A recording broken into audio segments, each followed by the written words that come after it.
La première obligation qu'il incombe au serviteur, c'est le fait de connaître le tout miséricordieux par le biais du monothéisme.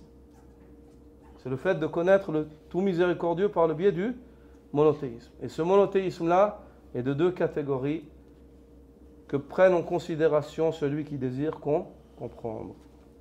Et lorsqu'il dit deux catégories, quelles sont ces catégories-là? L'acceptation et la négation. On a vu au début, lorsqu'on a étudié le livre. Là.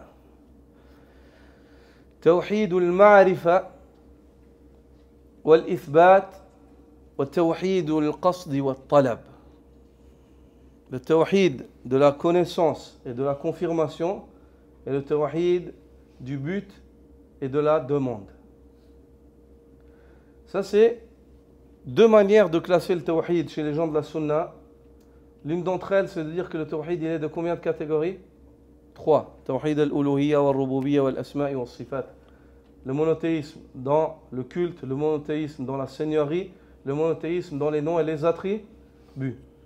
Ça, c'est une des manières que vous connaissez qui est répandue. La deuxième, Ibn al-Qayyim a évoqué cela avant Hafiz ibn Ahmad al-Hakami, c'est le fait de classer le tawhid en deux catégories. Le tawhid de la connaissance, du ilm, et le tawhid de l'œuvre, du amal. Vous avez compris? Le tawhid al-ilmi et le tawhid al-amali. Le tawhid al-ilmi, le tawhid de la connaissance, qu'est-ce qui rentre dedans? La connaissance des noms et des attributs et de la seigneurie. Ça c'est du ilm. L'un d'entre eux, c'est un ilm que tu ne peux pas tirer si ce n'est de la révélation. Les noms et les attributs, tu ne peux pas les inventer. D'accord? Et l'un d'entre eux, c'est un ilm que tu peux tirer aussi des arguments universels. Quand tu vois qu'il y a une création, tu sais qu'il y a un créateur.